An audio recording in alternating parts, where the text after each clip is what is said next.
రాజన్న సిరిసిల్ల జిల్లా గంగాపుత్ర సొసైటీ ఆధ్వర్యంలో గంగాపుత్రులకు కార్పొరేషన్ ఏర్పాటు చేసిన సందర్భంగా సిరిసిల్ల పట్టణంలో సీఎం రేవంత్ రెడ్డి చిత్రపటానికి శుక్రవారం పాలాభిషేకం నిర్వహించారు. ఈ కార్యక్రమంలో ఎల్లా నరేష్, మంగళపల్లి శంకర్, పందిరి శ్రీనివాస్, పంపార శంకర్, రంగాల రాజనర్సింహ, చింతల పోచయ్య, కొండూరు మల్లేశం, గడప రమేష్ సంఘం సభ్యులు పాల్గొన్నారు. మన గౌరవనీయులు ముఖ్యమంత్రి రేవంత్ రెడ్డి గారికి, అలాగే మన శ్రీధర్ బాబు గారికి, అలాగే పొన్నం ప్రభాకర్ మన మంత్రి గారికి, మరియు మన ప్రభుత్వ విప్ ఆదిశ్రీన్ అన్నకు, మరియు మన మెట్టు సాయన్నకు ధన్యవాదాలు తెలుపుకుంటున్నాము. ఎందుకంటే ఈ ఏ ప్రభుత్వంలో అయినటువంటి ఇటువంటి కార్యక్రమం ఈ యొక్క మన కాంగ్రెస్ ప్రభుత్వంలో వచ్చింది కాబట్టి మనము వారందరికీ కూడా మనం పేరు పేరున ధన్యవాదాలు తెలుపుకుంటున్నాము. ఈరోజు రాజన్న సిరిసిల్ల జిల్లా గంగాపుత్ర కమ్యూనిటీ సొసైటీ తరపున 16 కార్పొరేషన్ కాంగ్రెస్ గవర్నమెంట్ అమలు చేసిన తీరు చాలా అభినందనీయం.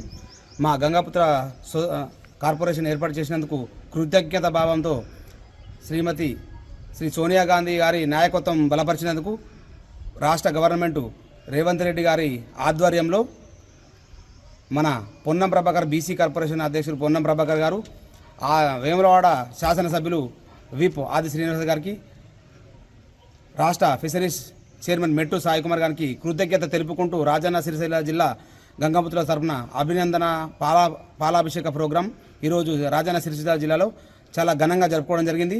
ఇట్టి కార్యక్రమంలో పాల్పంచుకున్న మా గంగాపుత్ర కుల బాంధవులకు, కుటుంబ సభ్యులకు మరొకసారి అభినందన కార్యక్రమానికి శుభాకాంక్షలు తెలుపుతూ జై గంగాపుత్ర.